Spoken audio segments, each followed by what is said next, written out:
Quant may not be doing the best as of right now when compared to some other projects, but despite that, I'm not giving up because I believe better days are still ahead, and I'm still standing by my prediction that Quant could hypothetically go to the price of $5,000 during this bull run. And of course, not financial advice and not a guarantee, but that may be hard to believe as of right now because people, they're focusing on the price, but they're not really focusing on the fundamentals. And this, I think, is oftentimes what gets people confused because they often assume that low price equals bad fundamentals. But I completely disagree because when it comes to Quant, fundamentally, nothing bad happened to it. So I don't get why people are panicking. Yeah, sure, portfolio may be down, not good for the ego. But in my opinion, the lower the price, the better the buying opportunity. And also on top of that, the lower something is, the more room it has to grow. And if anything, these low prices, they're giving me a chance to lower down my average cost. So again, I don't think it's bad at all. I think it's a blessing in disguise, if anything. And keep in mind, the Quant Network, again, its fundamentals hasn't changed. It still offers something very unique and something very revolutionary because it's actually made up of the Overledger OS and the Overledger Network. And the special thing is this.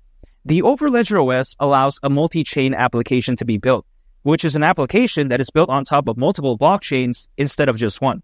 So through this, no longer do people have to be stuck building on only just one blockchain. That's how amazing it is. People oftentimes don't understand this, and then they see the price going down, they're panicking. But if they know just how special the Overledger OS is, if they understand the benefits of a multi-chain application, I don't think they would be complaining. You know, if anything, for me, I'm actually happy seeing these prices this low because when there's something this amazing yet the price is low, why would I not believe in it? You know, for instance, the advantage of a multi-chain application is that if, let's say, I want to take advantage of the speed of the Stellar blockchain, but at the same time, I also want to take advantage of the security of the Bitcoin blockchain, I can do that through the Overledger OS. I can quite essentially make an application that leverages both Bitcoin and the Stellar blockchain, for instance, right? Just an example. But that's how amazing it is. This is very revolutionary. Because imagine if we have to be stuck building on only just one blockchain, that's complete caca, man, because that one blockchain may have some disadvantages that we may not like. But again, that's where something like the Overledger OS steps in and saves the day. It's kind of like the Superman, in my opinion, of the whole space, if that's the way I would put it. And something else that makes up the Quant Network is the Overledger Network. Now, this is made up of the Overledger OS users, and these users on the network can share their data, their apps, their resources, and of course monetize them, which I think is very amazing. So again, if people are taking a look at this, they have to understand that fundamentally, nothing bad happened, right? If you really think about it, it's not like it changed. Now, if suddenly, let's say Quant shifted its fundamentals and they're saying, yeah, we're going to become a meme coin, then of course that's very concerning. But that's not the case again, right? That's just a very extreme example, but I think you get what I mean. And keep in mind, it still partners with allegedly the world's largest data management company. And I'm not joking. I'm talking about Oracle. We all know that. So if something like Oracle even wants to partner with Quant in the first place, that's a thumbs up for me. I mean, that right there shows just how special it is. And keep in mind, Quant, it's even focused on NFTs as well. You take a look at QRC 721, their very own NFT standard. This isn't a bad move in my opinion because the NFT market is predicted to be worth over $200 billion by 2030, according to Grand View Research. So it's not bad again. I think this is a great touch to Quant. And especially when you consider its benefits because, for instance, everyone's starstruck by ERC 721, Ethereum's NFT standard, right? They love that for whatever reason. But I don't get it because, first of all, it lacks interoperability, which of course is a no bueno, meaning that it has this disadvantage where it can't freely interact with a lot of other blockchains out there. Also, on top of that, it's allegedly known for its security issues, meaning that it may not be that secure. Now, of course, hypothetically and allegedly. However, you take a look at QRC 721, these issues don't exist. So if everyone thought that, wow, Ethereum's ERC 721, yeah, NFTs, they need to be on Ethereum. If people are thinking that way, I think that's kind of a back then type of thinking, right? I think moving forward, people don't want to deal with that anymore. I think QRC 721 is going to be the new standard moving forward, but it's going to take some time again.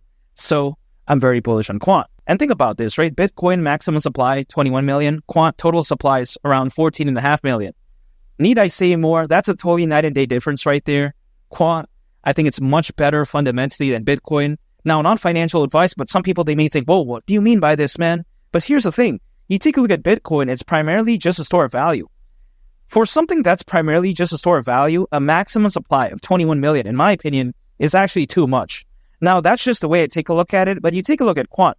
Much better use case, much better fundamentals, but supply is way lower. So this is a no-brainer pick for me. Some people out there, they may question why I don't acquire any Bitcoin. It's because something like Quant exists. It's also because something like Caspa exists. As long as something like Quant and Caspa exist, I'm not going to acquire any Bitcoin. For what, man? That's just not my style. I'd much rather prefer these fundamentally amazing projects, in my opinion. And keep in mind, Quant can be used for developer licenses, enterprise licenses, gateways and staking. You take a look at application users and much more. So it's not short of any use cases by any means. And people often say $5,000 is insane, but I don't think so. Yes, even though it's over 70x from here, the market cap I would have at that point, considering current circulating supply, would be around $60 billion. I mean, come on, man. We've seen BNB reach over $100 billion in market cap. And is BNB better?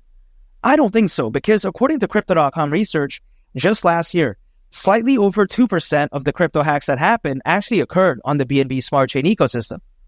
That's wholly unacceptable, because when you consider just how massive the crypto space is overall, slightly over 2%, that's a no bueno if you ask me.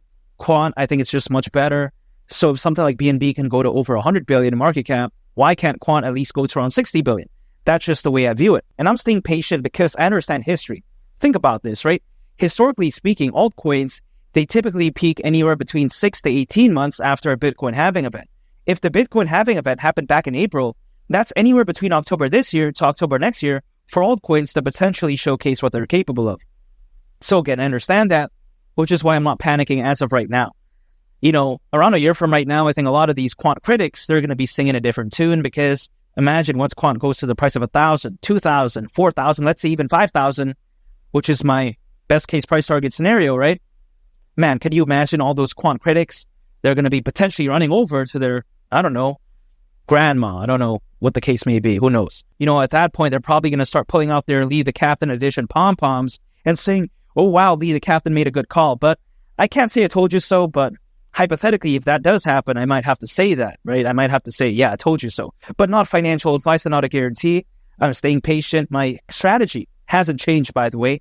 It's always been dollar cost averaging. Anytime an income, I'm acquiring, I'm holding, and I'm just waiting. I could care less what happens to the price in the next 2 hours or 2 days. I don't care about that. Once Quant goes to the price of $500, $1,000, that's when I begin to start focusing on the price. But as of right now, I don't care about that. Who cares, man? That's just my opinion. Again, $5,000 wouldn't surprise me whatsoever. I'm focused on the long term, and that wouldn't surprise me whatsoever, because I think this bull run could be that amazing, and I think Quant is that fantastic. Keep in mind, there's over 500 million crypto owners as we speak, according to Crypto.com research. The amount of FOMO, buying pressure, and buying volume could be ridiculous. Bitcoin also hasn't even reached the price of $100,000 yet. Imagine once it does that, let's say even goes beyond 250,000, sky's the limit for altcoins. And again, $5,000 for Quant wouldn't surprise me.